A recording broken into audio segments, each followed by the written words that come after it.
Welcome back to the study with Suraj YouTube channel. दोस्तों, स्वागत है आपका अपने YouTube channel study with Suraj में। आज की इस वीडियो में हम history of India from earliest times up to approx 300 C, जो आपका एक सब्जेक्ट है हिस्ट्री का, उसे कवर करने की कोशिश करेंगे। इस सब्जेक्ट की फर्स्ट यूनिट पढ़ेंगे आज की इस वीडियो में। देन इसकी जो अपकमिंग वीडियोज़ होगी वो धीरे धीरे अपलोड होती जाएगी एग्ज़ाम से पहले। It will take some time, it might take 10 days or 15 days, but all the videos will be uploaded very soon with these kind of notes and ये जो notes है फ्री ऑफ कॉस्ट अवेलेबल है, हिंदी और English दोनों ही languages में है। इसी notes को जब आप स्क्रॉल करते हैं तो आप पाएंगे कि ये हिंदी में भी लिखे हुए हैं। Okay, so you need not to be fear. Okay, so first जो यूनिट है या फिर लेसन है वो है sources for interpreting early Indian history. कि इंडियन हिस्ट्री के बारे में हम पढ़ते हैं, उसके बारे में हमें कहाँ से पता चलता है, how we can know that this is the Indian history. अगर हम इंडस वैली सिविलाइजेशन के बारे में भी पढ़ते हैं तो हमें कैसे पता चलेगा कि यहाँ पर कोई इंडस वैली सिविलाइजेशन या फिर कोई ऐसी सभ्यता रहती थी जो मिट्टी से मतलब कि मूर्तियाँ बनाती थी एंड उनका व्यापार अलग अलग देशों से था। ये किस तरीके से हमें पता चलता है, वो उसके क्या क्या सोर्सेज होते हैं, स्रोत क्या होते हैं, उनके बारे में पढ़ेंगे। तो वीडियो को शुरू करने से पहले आपको बता दूं, ये वीडियो हिंदी और इंग्लिश दोनों ही मीडियम के स्टूडेंट्स को समझ आ सके उस तरीके से बनाई जाएगी। कुछ वर्ड्स होंगे जो इंग्लिश के होंगे, उसे डेफिनेटली मैं ट्रांसलेट करके बताऊंगा। कुछ जो डिफ़िकल्ट वर्ड्स होंगे, बाकी तो नॉर्मल वर्ड्स होंगे। सोर्सेज का मतलब होता है स्रोत, हिस्ट्री का मतलब होता है इतिहास, इंडिया आप जानते हैं हमारा प्यारा देश भारत, इंटरप्रेटिंग मतलब कि हम कैसे इंटरप्रेट करते हैं, कैसे जान पाते हैं कि ये सोर्स इस सभ्यता से जुड़ा है या फिर इस काल से जुड़ा है, एट्सेट्रा जानेंगे हम। अगर आप इस पीडीएफ को डाउनलोड करना चाहते हैं तो लिंक डिस्क्रिप्शन बॉक्स में मिल जाएगी। और फिर भी अगर आपको किसी भी तरीके की डिफ़िकल्टी होती है तो आप इस टेलीग्राम चैनल को ज्वाइन कर लीजिएगा, जो कि पीडीएफ में ही आपको लिंक होगी और टेलीग्राम चैनल की लिंक भी आपको डिस्क्रिप्शन में मिल जाएगी। इस चैनल को सब्सक्राइब कीजिएगा, वीडियो को लाइक कीजिएगा और अगर कोई कोलैबोरेशन या कोई इंक्वायरी हो तो ईमेल कर दीजिएगा। Okay, so line to line पढ़ूंगा एंड देन एक्सप्लेन करने की कोशिश करूंगा आपको हिंदी में। Introduction. The study of early Indian history relies on variety of sources that provides insight into the political, social and cultural and religious life of ancient India. So देखिएगा, early history जो है वो बहुत सारे सोर्सेज पर depend करती है। अलग अलग जो सोर्सेज होते हैं, स्रोत जो होते हैं हिस्ट्री को, इतिहास को जानने के, वो राजनैतिक, सामाजिक, सांस्कृतिक और धार्मिक जो लाइक सभ्यताएं होती है या फिर कल्चर होते हैं, उनके बारे में हमें जानकारी प्रदान करते हैं। These sources are divided broadly into literary and archaeological categories. अगर हम इन सोर्सेज को डिवाइड करें तो इन्हें दो भागों में डिवाइड किया जाता है। पहला लिटरेरी मतलब कि कविताएं, कहानियाँ या फिर कोई ऐसी पुस्तकें जो लिखित में हमें प्राप्त होती है। दूसरा आता है आर्कियोलॉजिकल सोर्सेज। आर्कियोलॉजिकल सोर्सेज में जैसे कि आप हड़प्पा सभ्यता के बारे में जब आप पढ़ते हैं तो आपको कहीं पर रिजर्वर्स मिलते हैं, कहीं पर कोई मूर्तियाँ मिलती है, एट्सेट्रा। यहाँ पर आपको जानने के बारे में मिलता है। Dogs are barking outside so please ignore them. Okay, so इस तरीके से दो भागों में बांटा जाता है हिस्ट्री को, एक लिटरेरी एंड आर्कियोलॉजी। अब लिटरेरी भी जो है उसे भी सब डिवाइड किया जाता है एंड उसे भी डिफरेंट भाग्स में बांटा जाता है, जैसे कि religious sources, non religious sources and poetry sources etcetera. तो उन सब के बारे में हम पढ़ेंगे। ये फर्स्ट यूनिट है। जैसे जैसे हम यूनिट्स को आगे पढ़ते जाएंगे वैसे क्लियरिटी मिलती जाएगी। ये PDF exam point of view से बनाया गया है। पहले जो मैंने वीडियो बनाई थी, पिछली जो वीडियोज़ है इसी सब्जेक्ट से जुड़ी हुई, वो 2-3 घंटे की चली थी, लेकिन मेरा अंदाज़ा है कि ये वीडियो आधे घंटे से ज़्यादा नहीं चलेगी, मतलब ये आधे घंटे की ही वीडियो होगी ये। तो इसमें हम एग्ज़ाम पर्सपेक्टिव से कवर करने की कोशिश करेंगे। Each of these sources provides vital information about different periods, aspects of India's past dating from the Indus Valley Civilization 3300 to 1300 BC to Gupta Empire and beyond. तो इन सोर्सेज से हमें Indus valley civilisation, Gupta empire और भी अनेक जो empires रहे हैं India में उनके बारे में जानने के बारे में मिलता है। अब बात करते हैं लिटरेरी सोर्सेज की डिटेल्स में। लिटरेरी सोर्सेज क्या होते हैं? देखिए, literary sources include texts written during और after the period they describe these are divided into religious literature, epics, Buddhist literature, non-religious literature। इन 4 भागों में डिवाइड किया जाता है इनको। देखिएगा, मतलब 2 भागों में बेसिकली डिवाइड किया जाता है, फिर इनको सब डिवाइड किया जाता है, फिर 4 भाग हो जाते हैं इनके। लिटरेरी सोर्सेज ऐसे सोर्सेज होते हैं जो हमें लिखित में मिलते हैं। लिखित में कौन से सोर्सेज मिलते हैं? जैसे कि ऋग्वेद हो गया, यजुर्वेद, सामवेद, अर्थवेद, महाभारत, ये सारे जो है लिटरेरी सोर्सेज है। लिटरेरी सोर्सेज और कौन से सोर्सेज हैं? Religious sources. अगर आप वैदिक लिटरेचर के बारे में देखिएगा, रिलीजियस सोर्सेज किसे कहा जाता है? टेक्स्ट लिंक्ड विद रिलीजन और रिलीजियस ट्रेडिशंस इंक्लूडिंग वैदिक लिटरेचर। अब देखिएगा, रिलीजियस या धार्मिक लिटरेचर वो लिटरेचर होते हैं जो कि किसी धर्म से जुड़े होते हैं। धर्म से जुड़े हुए इन द सेंस ऋग्वेदा जो कि 500 BCE में लिखा गया था, सबसे पुराना वेद कहा जाता है इसे। हिंदू धर्म से जोड़कर देखा जाता है, the oldest text, followed by Samaveda, Yajurveda, Atharvaveda. Epics जैसे कि महाभारत जो कि एट्रीब्यूट कहा जाता है ऋषि व्यास ने लिखा था। एंड देन रामायणा जो कि वाल्मीकि जी के द्वारा लिखा गया था, etcetera. Then comes Buddhist literature. Buddhist literature में भी त्रिपिटका है जो कि हम डिटेल में कवर करेंगे। विनय पिटक एंड अभिधम पिटक, उनके बारे में जानेंगे कि किस पिटक को कहाँ से जोड़ा जाता है। MCQ में भी इम्पोर्टेंट रहेगा। जैन टेक्सेस आते हैं। जैन टेक्सेस में अंगाज, उपंगाज आते हैं which include teachings of Lord Mahavira, 24th तीर्थंकर ओके ऑफ जैन धर्म। जैन धर्म के जो 24वें तीर्थंकर थे वो कौन थे? MCQ बन सकता है। फिर आता है non religious literature. Non religious literature में आते हैं सेक्युलर वर्क्स जो कि किसी धर्म से जुड़े नहीं होते। हिस्ट्रीज़ होती है, बायोग्राफीज़ होती है, जैसे कि गुप्ता एम्पायर में अगर किसी व्यक्ति ने शासन किया है तो उस व्यक्ति की एक बायोग्राफी होगी जो धर्म से तो जुड़ी हुई नहीं है। अलग अलग प्लेज हो गए, साइंटिफिक ट्रिटीज़ हो गई, या फिर किसी 2 देशों के बीच, जैसे कि 2 साम्राज्य हुआ करते थे उनके बीच की ट्रिटीज़ हो गई। एडमिनिस्ट्रेटिव डॉक्यूमेंट्स हो गए, जैसे कि कोई कानून की किताब हो गई, जैसे हमारे देश में अभी संविधान है, एट्सेट्रा। ऐसी कोई पुस्तकें हमें मिलती है, वो नॉन रिलीजियस लिटरेचर कहे जाते हैं। अब बात करते हैं हम बुद्धिस्ट लिटरेचर की। Buddhist text provide critical information about early Indian history, particularly during Maurya dynasty. की बुद्धिस्ट टेक्स्ट इंक्लूड्स, वो हम आगे पढ़ते हैं। देखिएगा, बुद्धिस्ट लिटरेचर जो है वो हमें इंडियन हिस्ट्री की बहुत ही इम्पोर्टेंट बातें बताते हैं। स्पेसिफिकली मौर्यन डायनेस्टी के बारे में हमें बुद्धिस्ट लिटरेचर में बहुत कुछ जानने को मिलता है, जिसमें त्रिपिटका है। त्रिपिटका का मतलब क्या होता है? 3 basket. 3 basket compiled during the ring of emperor Ashoka. Ashoka के साम्राज्य, अशोका के शासन के दौरान जो कि चला था 268 से 232 BCE के दौरान त्रिपिटका को लिखी गया था। कब? 3rd बुद्धिस्ट काउंसिल में। जो मैं इंपॉर्टेंट फैक्ट्स बता रहा हूँ वो आपको लिखने भी है। क्यों? क्योंकि MCQ जो आपकी असेसमेंट होगी उसमें पूछे जाते हैं। ओके, विनय पिटका क्या है? Rules of monastic life. Vinaya Pitaka में लिखा हुआ है कि मोनेस्टी में किस तरीके से लोग रहेंगे।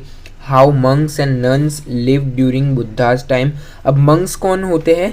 आपने देखा होगा कि गेहुए और लाल रंग के जो कपड़े पहने होते हैं लोग, उन्हें मंक्स एवं नन्स कहा जाता है। सूत्र पिटक क्या है? Contains 10,000 discourses including the Dhammapada teachings attributed to Gautama Buddha. Gautama Buddha से जुड़ी टीचिंग्स के बारे में सूत्र पिटका में लिखा हुआ है। Then comes Abhidhamma Pitaka, a collection of Buddhist philosophical treatises elaborating the teachings of Buddha। तो जो जितनी भी बुद्धा की टीचिंग है वो यहाँ पर लिखी गई है फिलोसफिकल ट्रीटीज से जुड़ी।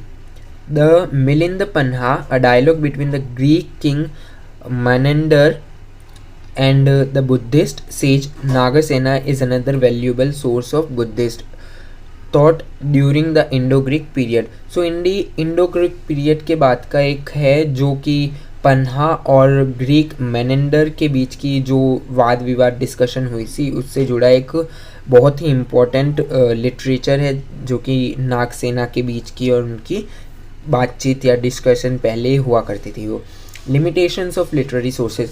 अब देखिएगा लिटरेरी सोर्सेज जो है वो हमें n number of literary sources मिले हैं। अब हमें कहाँ पर अपने आप को लिमिट करना है। देखिएगा आपके सिलेबस में अगर आप हिस्ट्री से कुछ भी पढ़ना चाहे तो हिस्ट्री की n नंबर ऑफ बुक्स है, thousands lakhs of books are there, बहुत सारी किताबें हैं। बट आपको क्या पढ़ना है वो आपको कैसे पता चलेगा, आपकी लिमिटेशंस कहाँ है। जब आप सिलेबस पढ़ेंगे तो आप पाएंगे कि भाई आपको इंडस वैली सिविलाइजेशन के बारे में पढ़ना है और आपको मॉडर्न पीरियड के बारे में पढ़ना है, इंडियाज़ इंडिपेंडेंस के बारे में अभी आपको नहीं पढ़ना है। तो यहाँ पर आपको लिमिट मिल गई कि भाई लिमिटेशंस यहाँ पर है हमारी कि हमें यहाँ तक पढ़ाई करनी है। ओके, तो अब लिमिटेशंस के बारे में जानते हैं। ऑल दो लिटरेरी सोर्सेज आर क्रूशियल, कि भाई लिटरेरी सोर्सेज जो है, लिखित जो हमें स्रोत मिलते हैं इतिहास के, वो बहुत ही ज़्यादा इम्पॉर्टेंट है, बहुत ही ज़्यादा ज़रूरी है। They have several limitations also, उनकी लिमिटेशंस भी है। लिमिटेशंस क्या है कि भाई बायस है, बहुत सारे जो टेक्सेस है वो एक तरफा है। बायस का मतलब एक तरफा है हिंदी मीडियम के स्टूडेंट्स के लिए।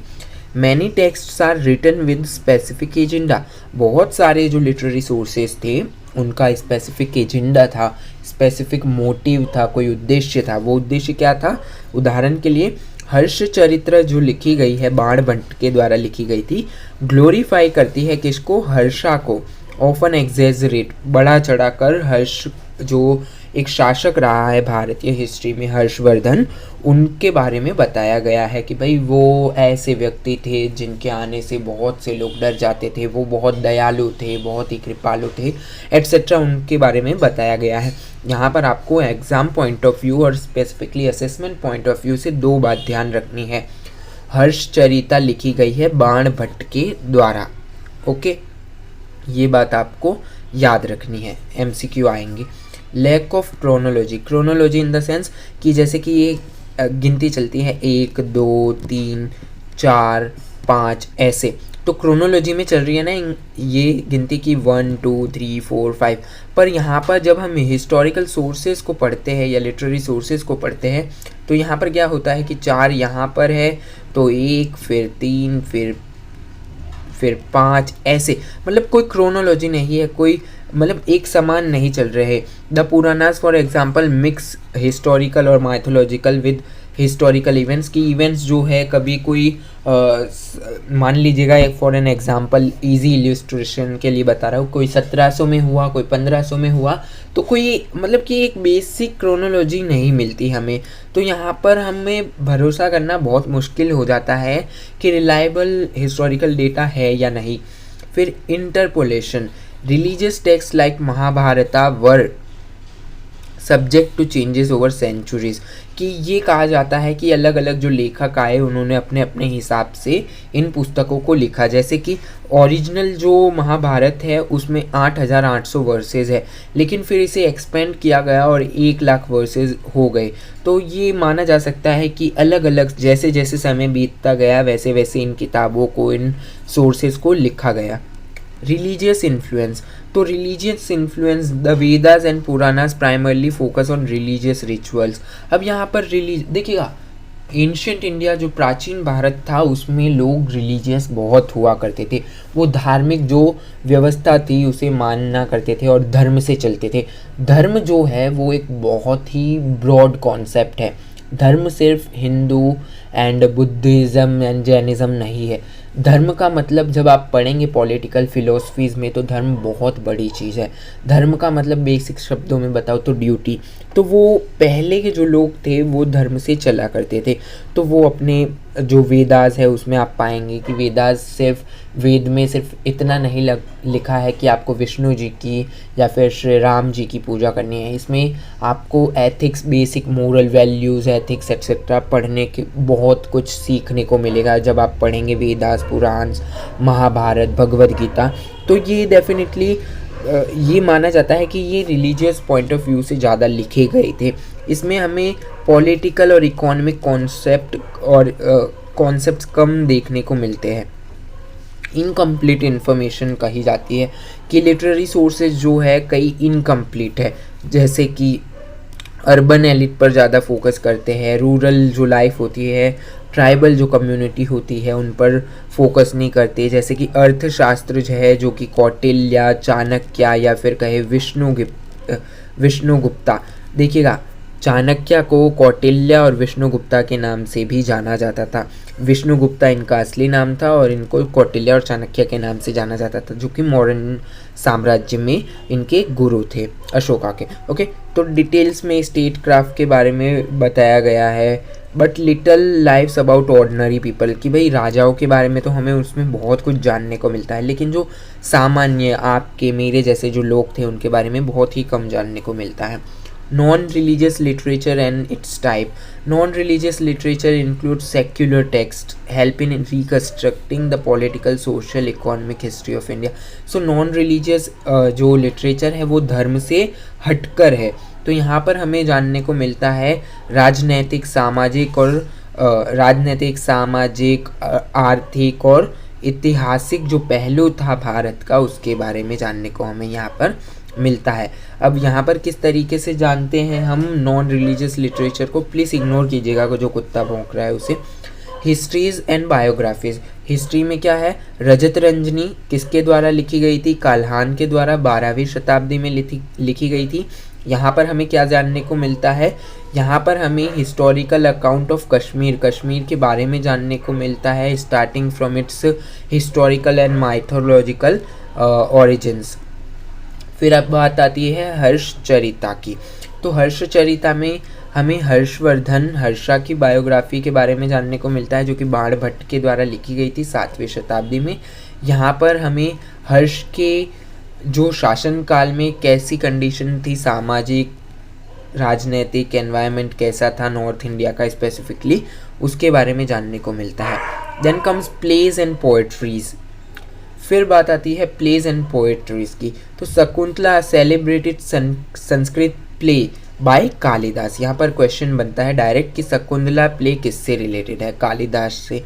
4वीं से 5वीं सेंचुरी के बारे में हमें यहाँ पर जानने को मिलता है, जो कि गुप्ता एम्पायर का समय था उस टाइम। तो यहाँ पर हमें इनसाइट मिलती है रॉयल लाइफ की, राजा महाराजाओं की कैसी ज़िंदगी हुआ करती थी, लव की कि वो किस तरीके से मतलब कि रिलेशनशिप्स वगैरह में आते थे एट्सेट्रा, किस तरीके से उनकी मैरिजेस होती थी बेसिकली। देन बात आती थी उनकी ड्यूटी की, उनके धर्म की, जो कि सर्वोपरि माना जाता था उनके समय। देन मेघदूत, जो कि मेघदूत का मतलब होता है क्राउड मैसेंजर, और lyric poem by Kalidas, Meghdoot भी कालिदास से जोड़कर देखिएगा। तो MCQ में आपको ये वीडियो बहुत इम्पोर्टेंट रहने वाली है। Okay, showcasing the artistic culture of Gupta period, दोनों ही गुप्ता पीरियड से जुड़ा हुआ है। शकुंतला और मेघदूत जो है वो कालिदास से जुड़ी हुई प्लेज है।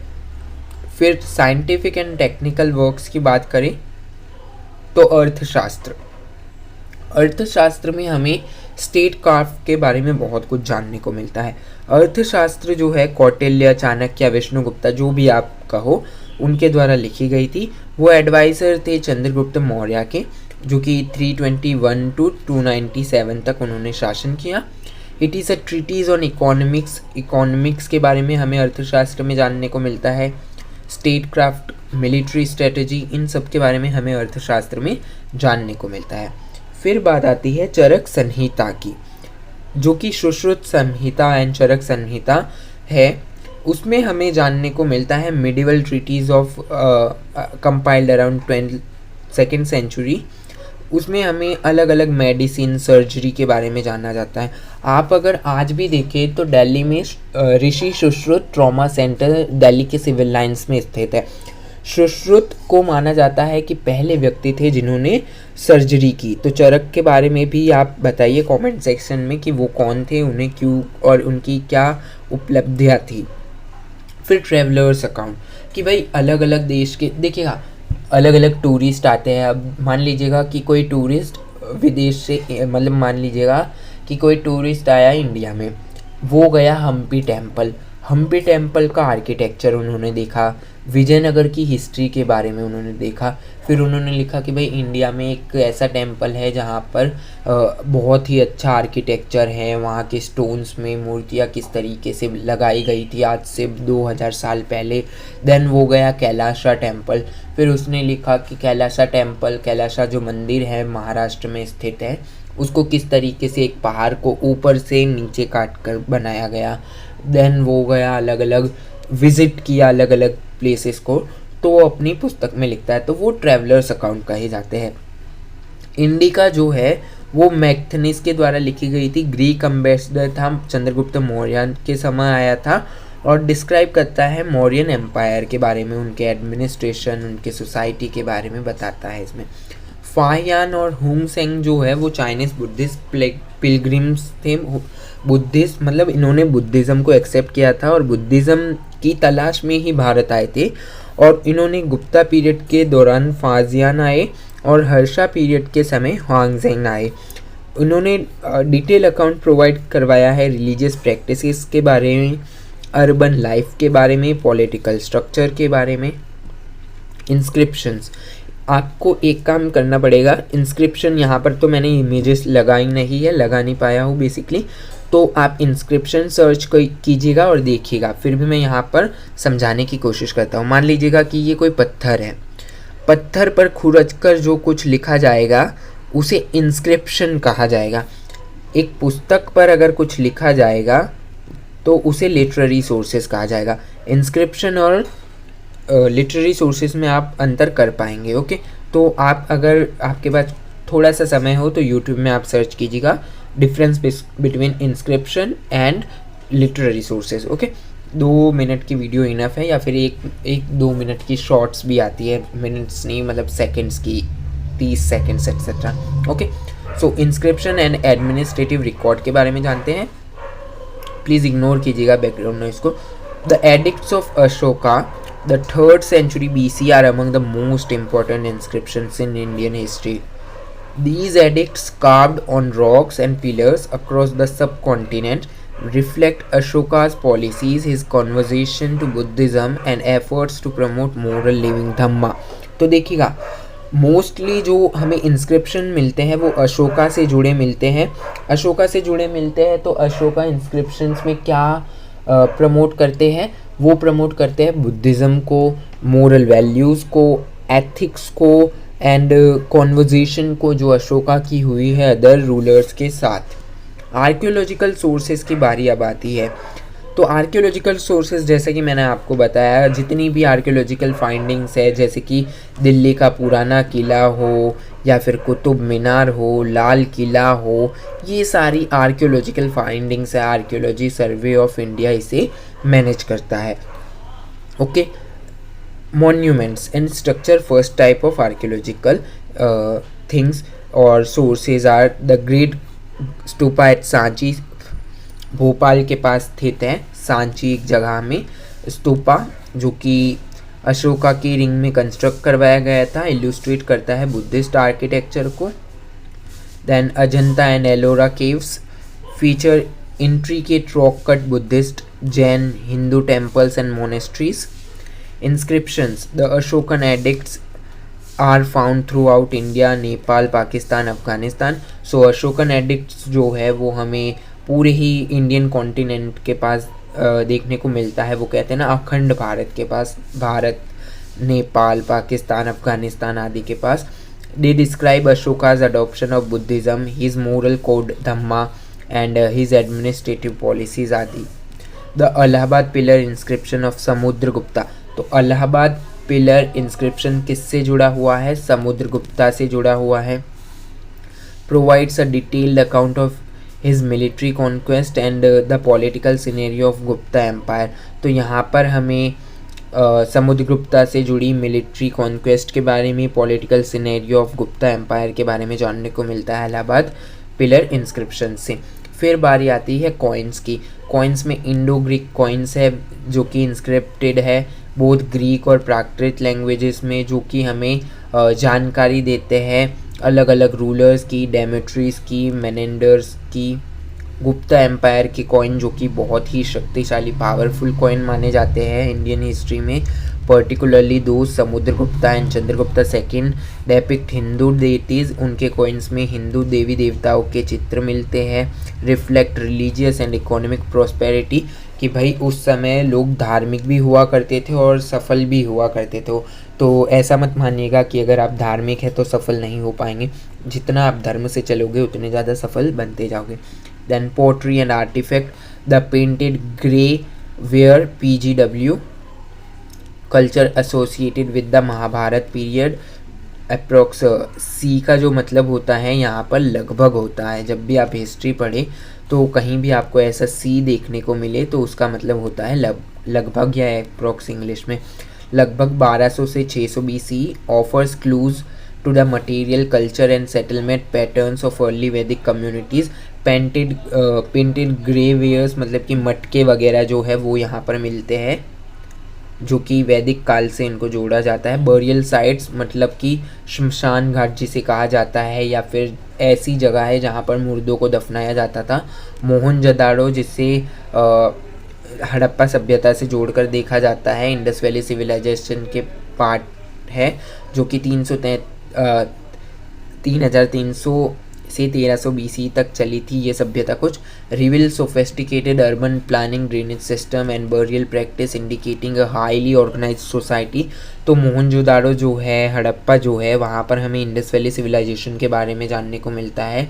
ये जानने को मिलता है कि वो कैसे व्यवस्थित तरीके से रहते थे, उनका अर्बन प्लानिंग कितना जेन्युइन था। कि भाई एक होता था अपर टाउन, एक लोअर टाउन। अपर टाउन में ये माना जाता है कि राजा रहा करता था उस समय का, और लोअर टाउन में जो जनता होती थी, सामान्य लोग जो होते थे वो रहा करते थे। ड्रेनेज सिस्टम, जो नालियाँ होती थी उसकी कितनी अच्छी होती थी ड्रेनेज सिस्टम उस समय, आज से लगभग 7 से 5000 साल पहले कैसे लोग प्लानिंग से रहा करते थे। बरियल प्रैक्टिस एंड अदर जो सोसाइटियल इनके नॉर्म्स होते थे उनके बारे में हमें जानने को मिलता है। पेंटेड एंड स्कल्पचर्स, पेंटिंग्स मिलती है, जैसे कि बारूद एंड सांची स्तूपा के पास हमें बहुत सी पेंटिंग्स मिलती है। विजुअल रिप्रेजेंटेशन मिलते हैं, झटका टेल्स मिलती है, stories of Buddhas previous life and earliest Buddhist teachings. अब बात आती है कॉन्क्लूज़न की।